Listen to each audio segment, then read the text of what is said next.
Hello everybody, David Cantrell, American Family Funding with a quick recap of last week's economic and housing news.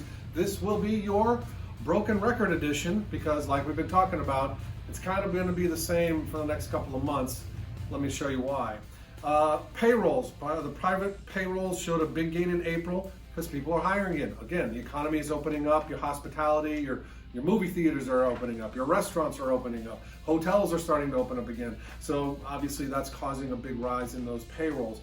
Factory orders also up. Businesses are starting to reopen again, more demands out there. They're starting to buy more stuff. And so that's going to be going up as well. And jobless claims dropped.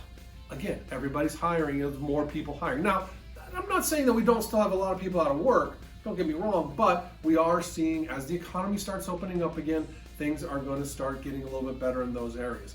Housing news.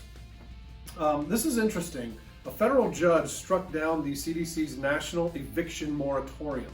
The Department of Justice immediately went in and asked for a stay of that ruling. So, this is just my opinion. I think it'll probably stay in place, the eviction part, probably for another 6 months or so, because until we really see. Again, we still have a lot of people out of work, and so until we start to see some of those people getting back to work and those unemployment numbers getting really, really low, I think we might still have that in place. But we'll have to see.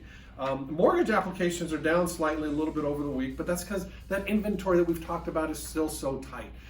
Builders are building, as newly built homes now make up 26% of inventory, which is great because builders are building, but it's still going to take a little bit of time because like we talked about last week, lumber is so expensive. I just saw steel is so expensive. So those areas are also causing prices to move up as well. You got low inventory, you got huge demand, and you have problems getting materials. That's what's causing those prices to go up. But things will change. I mean, the applications were up 24% over last year because last year we were all shut down, right? So again, that number looks great, but we got to think about where we were last year. So I know housing's still tough when you're out there trying to buy a house, but it will get better, I promise, because builders are still building.